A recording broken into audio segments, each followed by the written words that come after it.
I'm Alex Pareene from Salon.com. And I'm Tom Scocca from Slate.com. And bitter rivals. Bitter rivals. One of the many points of disagreement. Now, your blog is called War Room. I write for War Room blogger, which is a very uncivil title in this new era of civility. That's right. It is. But we're sticking with it.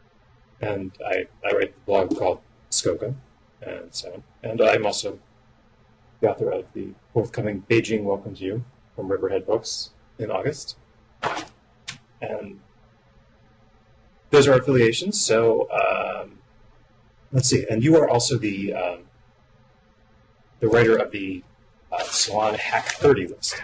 Yes, I am. Yes. Which was a compilation of the. Well, how would you describe your mission in doing that? The basic idea was it was a list of 30 prominent pundits that I don't like. That was the genesis of the idea, was that there are a lot of people who are famous political commentators who I don't think are very good at their jobs, and I thought that I would list them. The idea was that not just to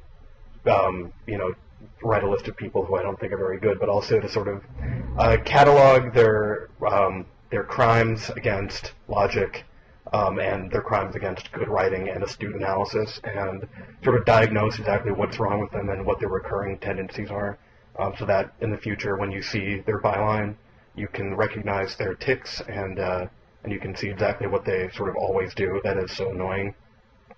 Well, I was outraged by it because you barely managed to fit David Brooks of the New York Times on the list.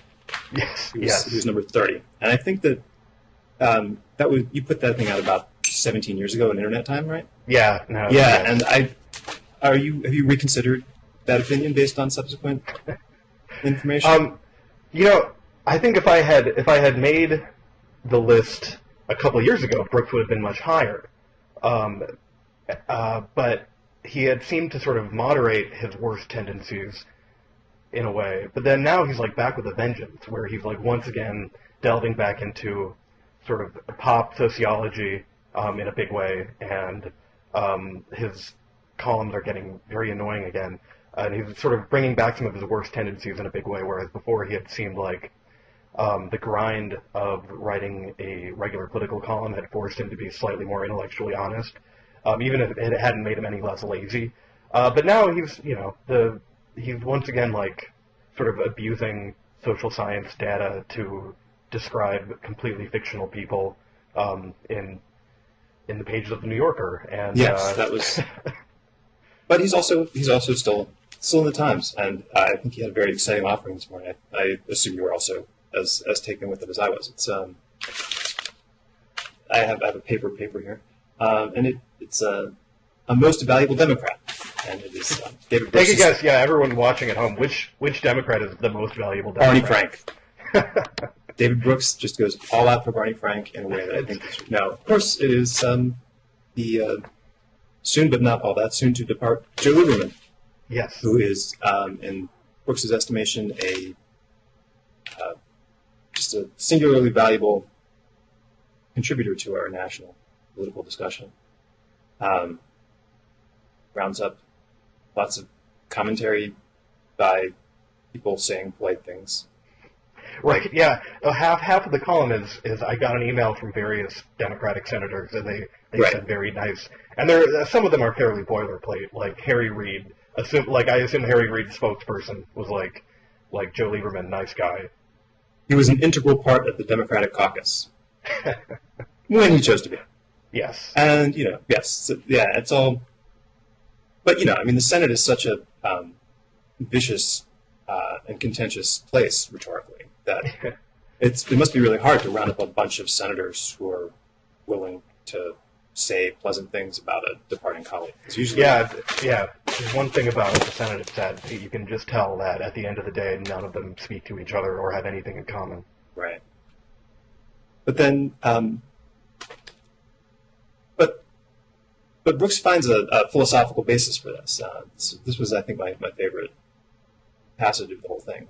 He writes after rounding up all these senators who are not willing to say they despise Joe Lieberman. These policymakers are judging Lieberman by the criteria Max Weber called the ethic of responsibility. Who will produce the best consequences? Some of the activists are judging him by what Weber called an ethic of intention.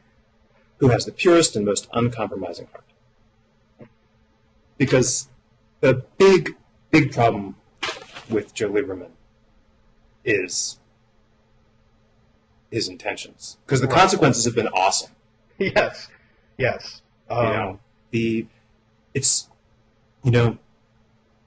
Maybe we didn't like the reasons that he supported the Iraq War, but who can argue? Well, who he can did argue get against the great results that he achieved? He might have wanted to occupy Iraq for bad reasons, but you cannot argue with the fact that he successfully got us to occupy Iraq. That's right.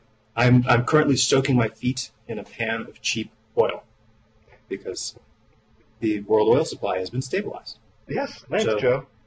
Well, what I love Joe Lieberman.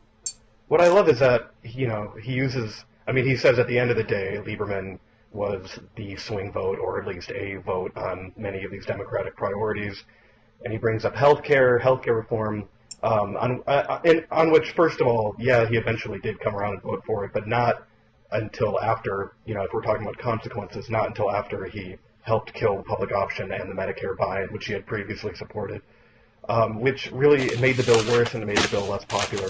And it seemed like the consequence there was, despite the fact that he voted for it, he made the process so much more difficult that it was a net loss politically for the Democrats. So that's neither intent nor consequence there, it seems. It's just Lieberman operating in Lieberman space. Oh, yes.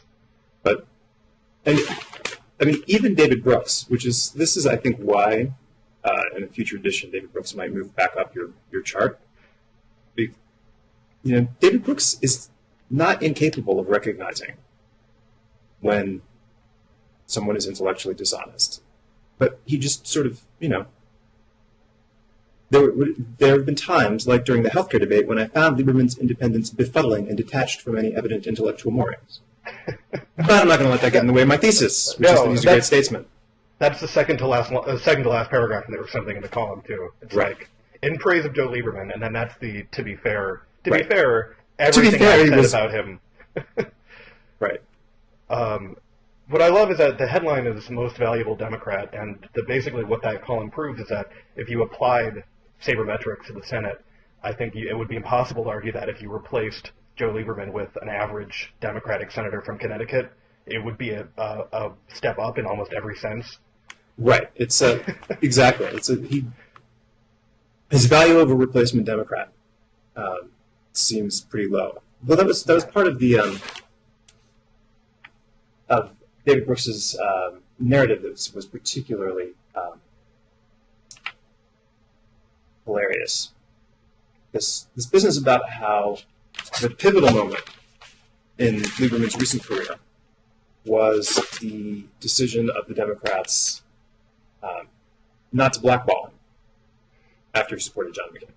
Yes. Because if Lieberman had not been welcomed back by the Democrats, there might not have been a 60th vote for healthcare reform, and it would have failed.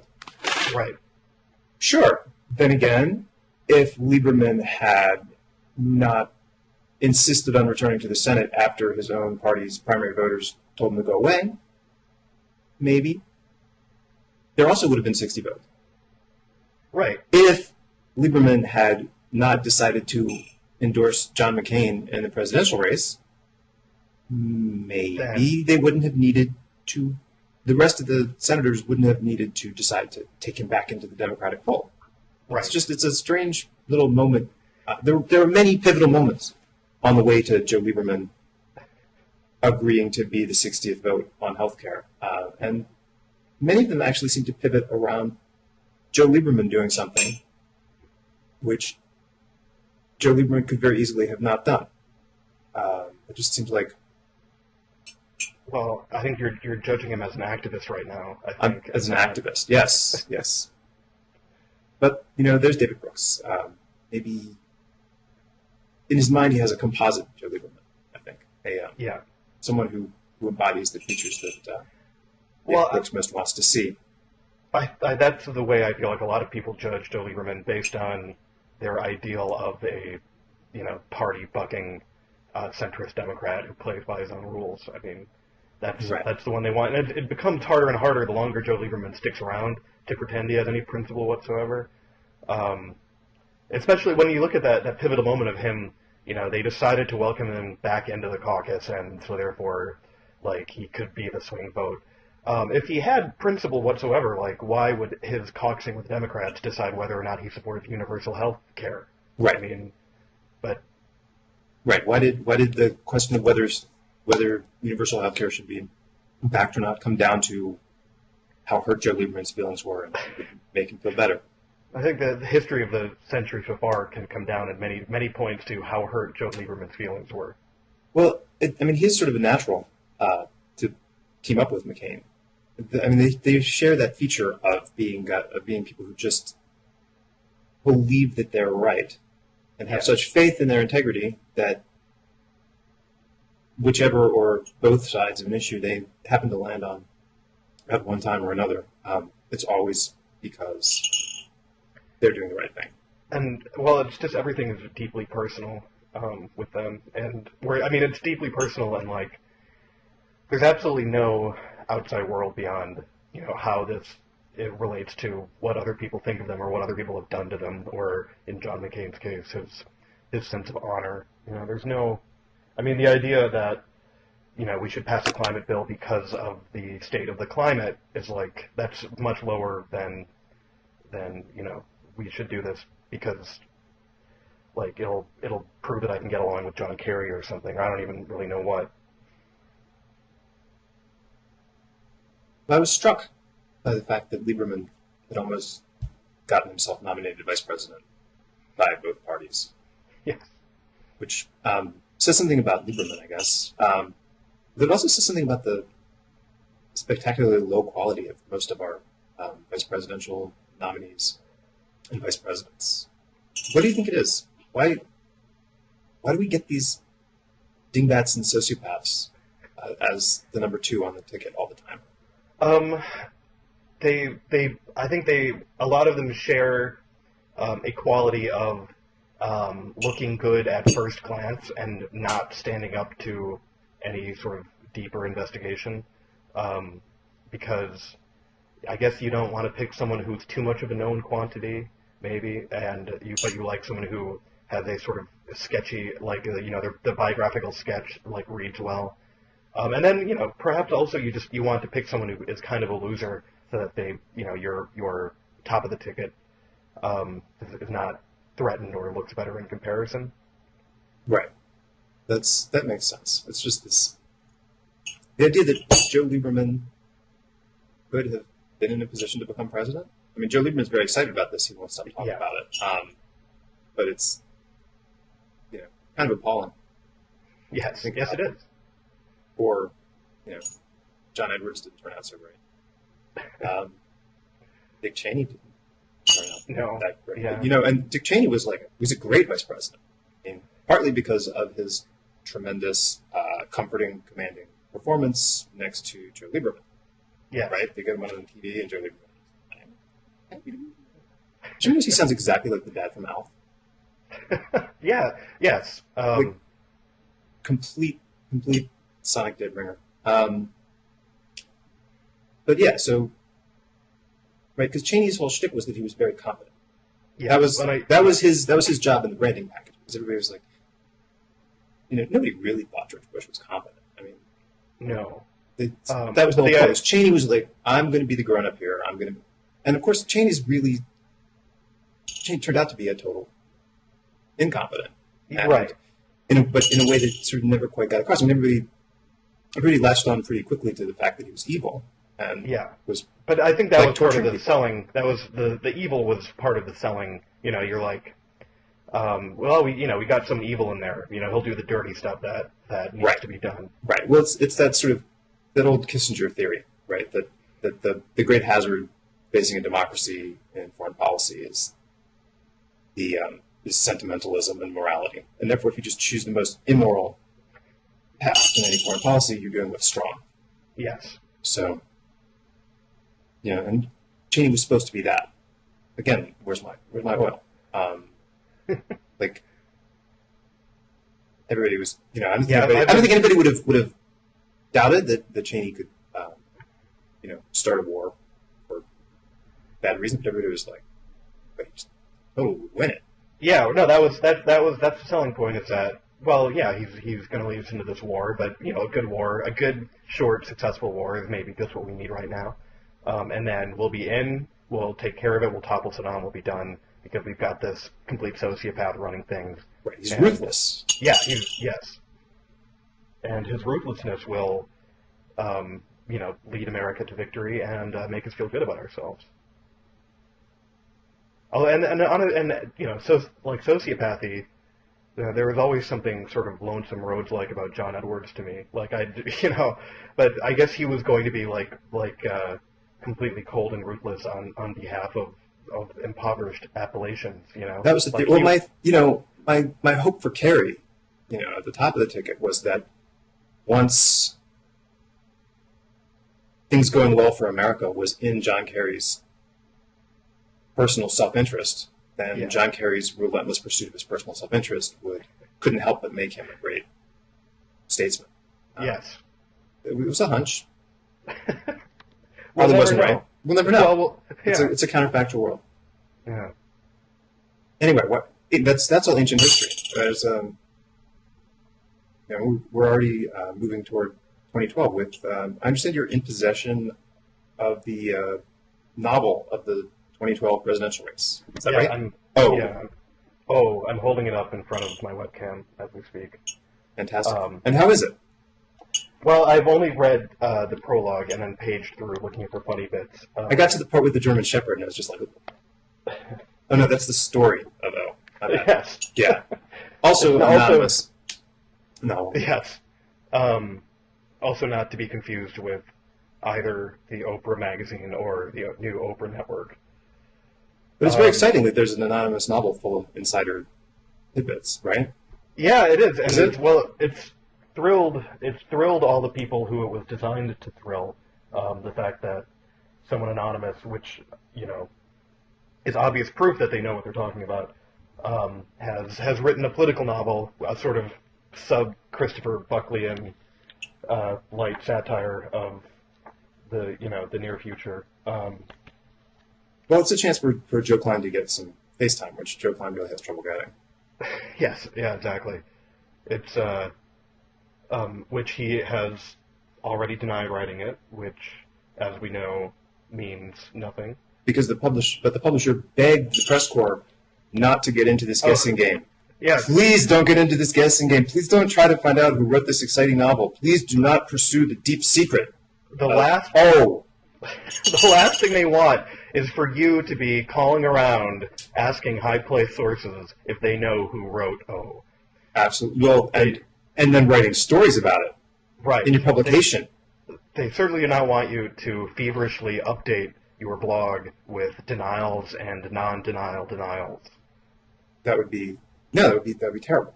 That would because it takes away from the focus on the literary. But yes, the focus should be on the strengths of the book itself. It's like if this happens, it's no better than the Snooki book. It's just everybody talks about the author, no one cares about what's written, and that's just it's a shame when you have a book that's sort of that seriously conceived and presented. And I'm glad the publisher stepped forward and asked the press corps to refrain from speculating. It was a public service of them, really. Yeah, no, I mean, obviously, he underestimated the perseverance of the press corps. Is to just go after a story. Their dogged pursuit of the truth. So I haven't actually read very much of it yet, so I might have to. My book report will have to come later. But the only note I have right now is that the in the book, the one of the hotshot reporter works for a upstart internet publication called Body Politic. Body Politic. And so that's like the Atlantic Wire? Yes. I think it is supposed to be the Daily Kos. They send out lots of inflammatory messages on Twitter. Although they don't, as far as I can see, they don't mention the fact that Body Politic has if it has a print arm with defense industry print ads subsidizing it, they don't mention that fact. But as I said, I haven't read very much of it yet. Well, give us a random passage. Just open it up. All right. Because I can't wait. I can't wait any longer. Sandy Stillwell had discussed with the campaign's communications people how to bracket the president's speech with their message. On the evenings before and after the speech, high-profile Morrison surrogates would be dispatched to the networks. Local evening news shows and battleground states would be offered interviews with local Morrison supporters. Their talking points would be blast email to the entire press list in case the surrogates didn't make them as forcefully and repetitiously as hoped. Wait. They send out surrogates? Apparently. Wait. There's a debate, and then instead of talking about the actual things that were said in the debate, the process of analyzing debate falls to a bunch of surrogates who just go on TV and give talking points? This is the most cynical dystopian thing I've ever heard. This is like... I think this person has contempt for the political process. But they really know their stuff because talking points are being blast emailed to the press list. And that's sort of insider lingo that only someone with... Blast. Yeah, that's... No, but it is, you're right, it destroys my illusions about the political process to learn that the cable news networks are basing their analysis of presidential speeches not on the content of the address, but on what campaign surrogates have told them were the important passages. I think I'm going to have to go buy this book and then burn it so that I'm not, so this kind of like deep, granular knowledge of the inner workings of our political system doesn't just sour me on the whole thing. What I'm going to do is dedicate myself to finding out who wrote this book so that I can publicly shame them for not believing in the American people and the political process that our founders put forth. I bet it was Amy Chua. It probably was. That's who I'm going with, the Tiger Mother. In her spare time. There's an extended passage where the David Axelrod stand-in refuses to let Barack Obama go to bed until he's mastered his oratory. Is he? David. So, are we? Does that mean that are we talking about Amy Chua now? Is that? Shall we? I mean, it's sort of the. Which publicity stunt do you think was better? The please don't report on my old book one, or Amy Chua's little here's how I terrorize my children piece?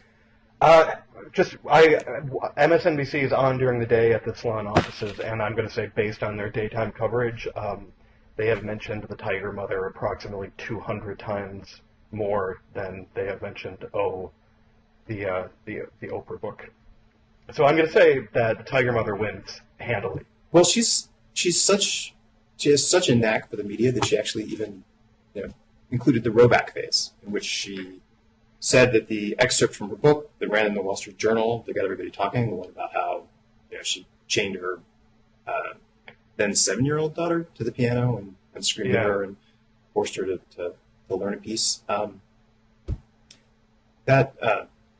then she came out and it was basically the old Charles Barkley, I was misquoted in my autobiography defense.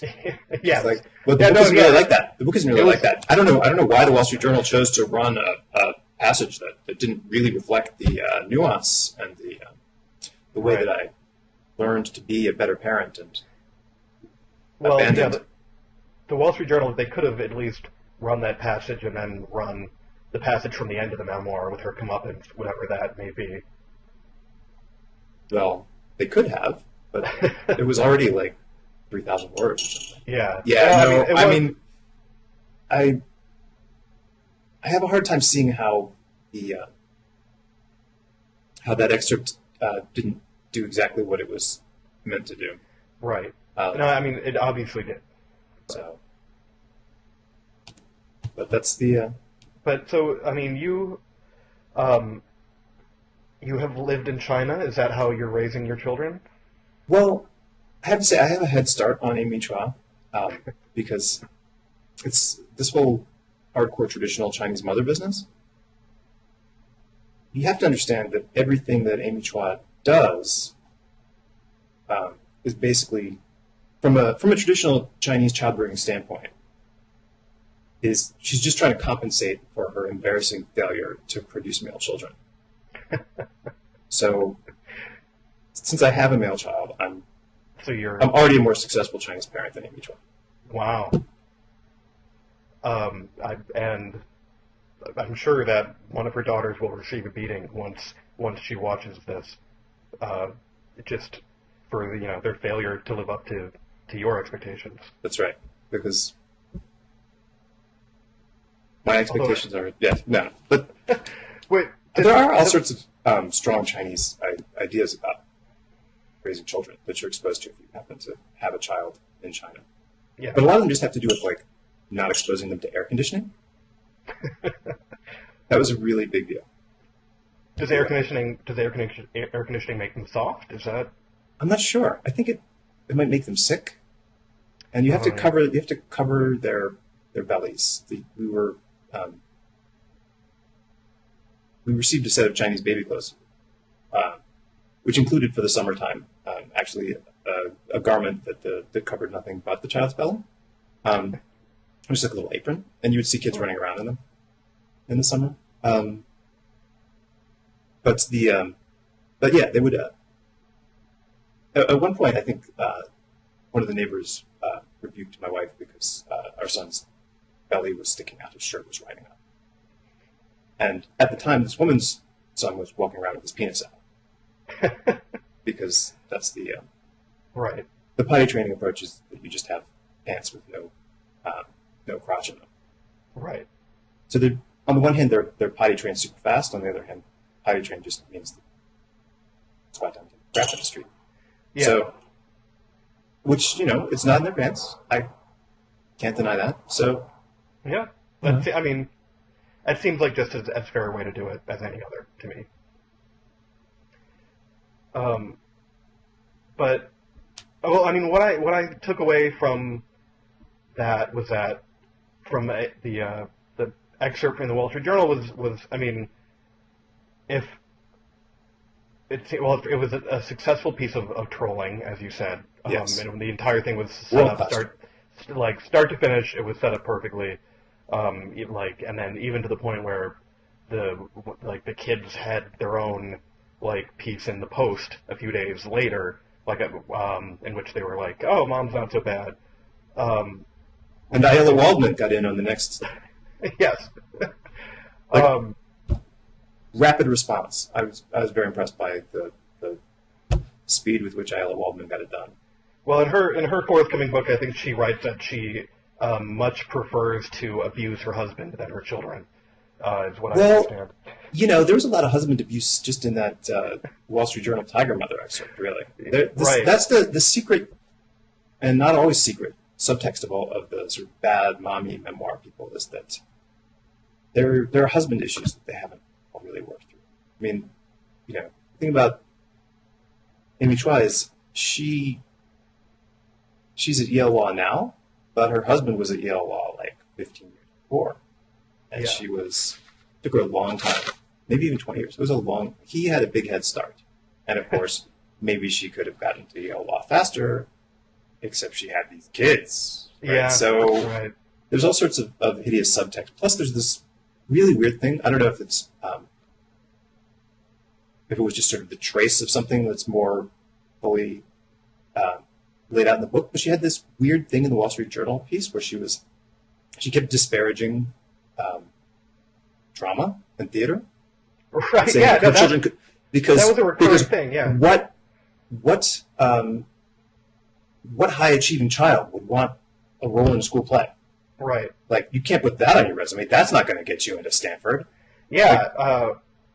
Well, and then there was, I don't know, maybe you can explain this actually, because I understand that piano and violin sort of register as classy, but I don't necessarily understand why, as an extracurricular, learning the violin is superior to, drama, say.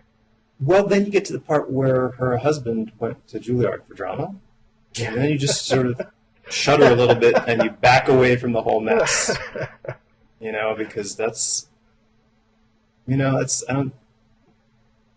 there's drama there, but it's, yeah. it's not. It's a very sort of horrifyingly passive-aggressive, buried drama. Right. Anyway, the whole thing, in the end, it just reminded me of the Todd Marinovich story, her account of how she's raising kids. The super quarterback. Right. Raised to be nothing but a quarterback. Yeah. Actually, I remember when I read the original Todd Marinovich story in Sports Illustrated long ago, when he was just in college, or on his way to college. But, when I read that at the time, I was just, this guy is going to end up living in a geodesic dome and smoking a lot of weed. And it turned out to be heroin. Right. Like something more squalid than a geodesic dome. But basically that was it, The pursuit of excellence didn't really pan out that well for Marinovich. I think that, obviously, I don't know if it's addressed in the entire memoir, but it's not that the Western parenting ideal, or the parody of the Western parenting ideal that she discusses is in part a reaction to incredibly strict parenting styles that there are just so many case examples of them backfiring horribly. Because the self-esteem thing is not purely we want to coddle our perfect children. It's also because we don't want them to become incredibly fucked up. Right. And that was the other thing about the Tiger Wine business. It's a little bit early for a victory dance. And, yeah. I hope everything goes well for the kids, but my goodness, and they still got some difficult years ahead of them. Right. I wouldn't be celebrating my success as a parent. Yeah, my kids are in high school, whatever they are. Mm-hmm. Just seems a little premature. Yeah, a lot can happen. Anyway, speaking of Todd Marinovich, are you excited for the weekend's football action? You're an NFC. What is it? Anywhere north? Yeah, NFC North. What North. do they call it? North? That's North. Yeah. It's still central to me. I'm a Vikings fan, which means that I'm not actually excited about the playoffs. I am. I love football, and I will watch it. If it's on, I will sit down and watch it, no matter what it is. Do you subscribe then to the sort of enemy of my enemy theory, or do you subscribe to the theory that success that if the Packers win the Super Bowl, it shows that the Vikings play with the best. It's basically like a vicarious endorsement of the games that the Vikings did win this year. Right. I don't really particularly subscribe to that. And especially, there's a lot of that just complete nonsense in football where people are, the NFC East, such a tough division. The NFC East sucked this year, and it's not going to stop people from talking about how it's such a tough division. Right. But no, it's I think of it, if people are like, well, you should root for the team that's in your conference, or the team that's in your division, and then you should root for the team that's in your conference. But I can't really do that, because the teams that are in your division are the ones that are your most hated rivals. So I don't know why you would just stop. I don't know why they would stop being your hated rivals because they're playing some AFC team or something. Right. In baseball, the way I feel about that as an Orioles fan, being an Orioles fan means you have to construct lots of vicarious playoff rooting systems because you're not rooting for your own team in the playoffs. Right. But basically, to see the American League team succeed and the American League East team succeed, unless of course it's the Yankees. Right. And I guess maybe football, the divisions are smaller. Everybody feels more like the Yankees to you. Yeah. If the Blue Jays make it, God bless the Blue Jays. But yeah, right. But I guess you can't bring yourself around to that feeling about the Bears. Well, yeah, and that's when you're raised from childhood to hate the Packers and their horrible fat cheesehead fans and just everything they stand for. You can't. The fact is, I like this Packers team, and I think Aaron Rodgers is a fantastic player. But it's still that's the whole point of football and being a football fan is just completely irrational hatreds and just indulging these phony biases just for the fun of it. So no, I will not be rooting. I mean, honestly, I won't be rooting for the Bears or the Packers. But so that leaves you with the Steelers? Jets? What? That's the issue right now is that I have it's hard to I have to construct my narrative for these playoffs because I have nothing that ties me to any of these teams, and I have lots of reasons to dislike all of them. Like I have perfectly good football reasons to dislike all of these teams, like off-field things for the Steelers, obviously, and the fact that when you're in New York, like Jets fans are terribly annoying. Do you think so? I find the Jets fans to be surprisingly pleasant. I would say of all the fans of all the teams in New York, I find the Jets fans the most bearable because actually they've been really beaten down. They have been. They have this, and the thing about the Jets is everybody mistakes the hype machine that surrounded the Jets this year for the actual state of Jets fandom. Right. And I don't know, the Jets fans I talked to at the beginning of the year were just like, man, we can go 9-7? That'd be fantastic. They do. No, they are like... So the thing is that the Jets fan base, because now everybody wants, not everybody, but the people who are against the Jets want to see Rex Ryan get his comeuppance. Right. See the Jets put in their place. And the thing is that it seems to me like from the perspective of the Jets fan base, the Jets have been playing with house money for a while now. Yeah. The Jets have already had a fantastic season for the Jets. Right. And this is I mean, it's easily the most likable Jets team that I can remember.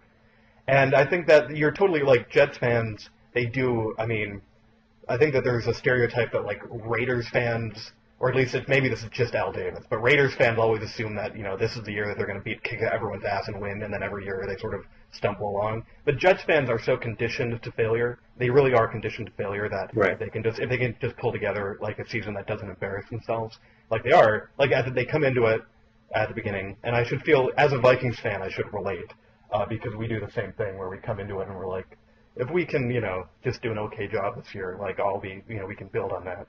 So they're for football fans, they're humble in that sense, or at least they have admirably low expectations. And so in that sense, you can root for them because this team has had just a lot of years of just not being very good.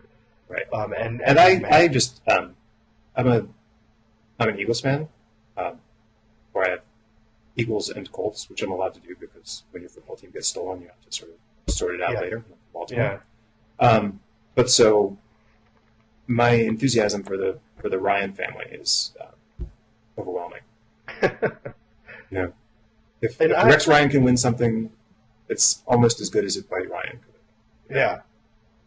And I mean, there's one of the many things I intensely dislike about football and football culture is it's the scolding of what seems like perfectly harmless behavior from Rex Ryan, where he's just being a sort of jolly parody of a football coach, Right. Like, there's really no reason to, completely disdain him for just sort of doing what. Well, I mean, you reward him for being over the top, and then after a while, people are like, well, now we're bored with it, so now we shame him. Right. And it's very transparent, but I mean, what I was going to say about the Jets fan base, and it's true that I am friends with Jets fans, and I know Jets fans who are perfectly pleasant, and I meet Jets fans in bars who are perfectly pleasant. But there is the stereotype of the team is that they are the drunken mooks who shout TITS, tits, tits, tits at women. And, I mean, going to any football game is sort of adventure in fearing for your life. But there is, there is a stereotype of them as being just sort of the worst of the worst in terms of, misogyny and terrifyingness. Really? Yeah. Worse than the Eagles fans. I mean, I guess Eagles fans don't do misogyny so much, I don't think. It's just sort of generalized, homicidal drunkenness. Well, yeah, I think with Philadelphia fans, it's violence and rage. And with Jets fans, it's when you go to the Meadowlands, you're more likely to be groped or groped, basically, or told to take your top off. And what's the vice of Vikings fans? Oh, well, Vikings fans, Minnesota fans in general, here's what I learned growing up. is that there's a very Midwestern racism to Minnesota fandom, where if you are too flashy of an African-American player, everyone turns on you and resents you. Like, growing up, we had Randy Moss and Kevin Garnett, and there was a good one and a bad one, because Kevin Garnett was, like, generally well-behaved, and Randy Moss would, like, go out to nightclubs. So Randy Moss was sort of, like, driven out of town because people were like, oh, his flashy ways, we can't stand for this. And that's, I think that it's a Midwestern sort of, like, well, he's just a little too over the top, and it's something that would not, I think that white football fandom in general has a lot of examples of it, but I'm just closest to the Minnesota version. Right. That makes sense. That seems to, and then the result of all this is that you end up with, like, Kirby Puckett. Yes. Yeah. Obviously the most beloved. I worshipped him as a kid, but then it just seemed like with Kirby, like, it's when he wasn't playing baseball, like, he had nothing, like, what was there left for him to do except become a sad character. Right. So are you rooting for the Jets then? I think so. I mean, I really want to see Rex Ryan do well. Yeah. And there's not that much unlikable about the Jets. I mean, it feels a little bit too much like rooting for this. The thing about the Jets is that you want your idle playoff rooting interest once the teams that you actually cheer for are gone. You want that team to not make you feel like your regular team does, and somehow, like, Mark Sanchez gives me that equal sense of something terrible lurking right around the corner. I mean, he was wonderful last week. Yeah. But when you're, sitting in front of the TV hoping that Mark Sanchez makes it happen, it's. Well, I think that if we had a Jets-Bears Super Bowl, it would be like the you don't know which quarterback is going to show up bowl. Like. Right. It could be like one of them could just have a completely disastrous, like, 10 interception overthrowing everyone game, or they could just, like, sort of be locked down and whereas I think it's a much more, like, reliable. You get a reliable quality of play when you have Roethlisberger and Aaron Rodgers in there. So it depends on which style. If you like unpredictableness or if you like actually good quarterbacking. Well, Jay Cutler seems to be the people who hate Jay Cutler hate him as much as the people who hate Rex Ryan do. But there's no. Does anyone like Jay Cutler? Is there any sort of pro Jay Cutler constituency? Maybe pissed off Broncos fans? I think pissed off Broncos fans are now. They might have come around on him now. It's like the only thing that Jay Cutler has going for him, as far as public support does, is this, like, weird, like, resentment schadenfreude bank shot, right? Where the Broncos fans want him to succeed because it makes the people who run the Broncos now look bad. Yeah. And that's actually, the reasons people have for disliking him could be applied to so many other players who are not as roundly disliked. I think a lot of them come down to his face. I think his face is what turns off so many people. But he does, he seems sort of petulant and he seems whiny and he can be unreliable as a player. But that's. So he should just get one of those LaDainian Tomlinson, Darth Vader eye shields. I think that might help him a lot. And then you wouldn't keep it on all week. Wear the helmet with the eye shade at the post-game press conference. I think, yeah. And you strap a little voice box on too, right? Because that way it'd seem, just like, I made the pass, what do you want? Right? Like, when it just comes out in his natural voice, it's very off-putting. I liked it when he was in the same division as Phillip Rivers because whenever they played, I could just, like, concentrate my sort of mostly irrational hatred of both of their faces and just be like, whoever loses, I'm happy. And it is like I'm willing to admit that's just perfectly, like, that's just football fan irrationalness where I'm just like, it's fun to see incredibly talented and generally successful players look like complete doofuses. But I mean, no, he does. He inspires hatred that seems outsized for, what he's actually done. And then there was that Rick Riley column where he was like, I don't like him because he didn't appreciate how great Rick Riley is. Yeah. Well, yeah. When Rick Riley gets in the pile, then you start looking for reasons to like Jay Cutler. Exactly. So maybe it's time, and maybe Slate would be the perfect venue for In Defense of Jay Cutler's face. Wow. Well, let's see who wins. Maybe we can just table that one. I mean, the analysis has gotten to the point where they're doing punter stories already. I don't know what's going to happen by Super Bowl time because the Times was all up on how Green Bay's punter is going to handle Devin Hester. Really? We're doing the punters? Yeah, why not? But usually you save the punter story for when the punter chokes afterwards, and then you're right. And then or with 2 days to go till the Super Bowl, and you shoot up every single subject. Other angle. Yeah. I guess it's because Devin Hester is the way the Bears are most likely to score any points. Yeah. Yeah. Actually, I mean, I don't. The Bears have seemed that they sort of looked into it to me, and it could be my Vikings fandom blinding me to their quality, but I really think the Packers are just a far superior team. No, the Bears have not been convincingly good in.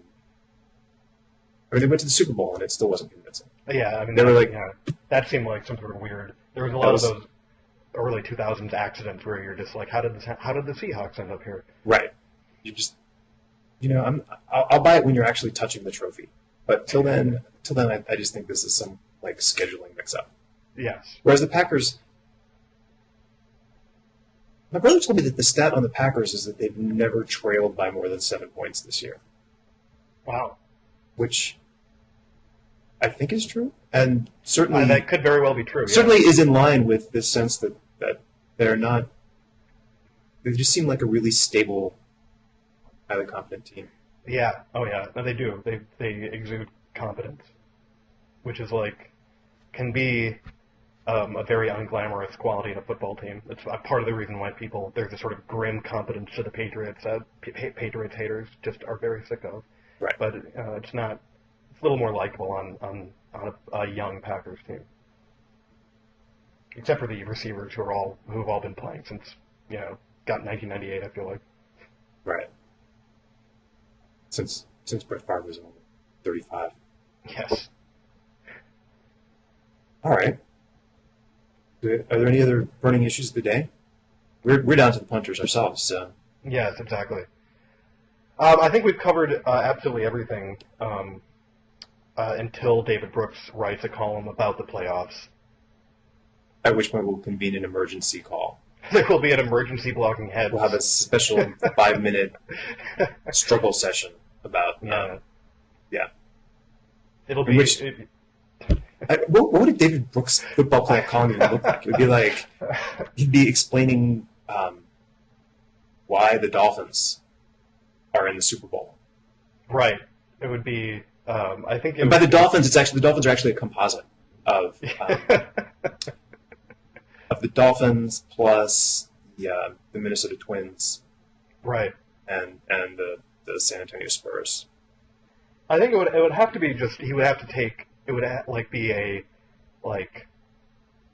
qualified defensive of Eric Mangini or something that was at the end was and while it's true that he's had no success anywhere because of his coaching skills and personnel style, we still have to admit that he's one of the finest coaches ever to have been in the game of football. That's right. The Joe Lieberman of coaches. Well then. All right. This has been a delight. It has been. And now we just log off, right? I guess so, yeah. All right. It was nice talking to you. Nice talking to you. Let's do it again sometime. All right. All right. All right.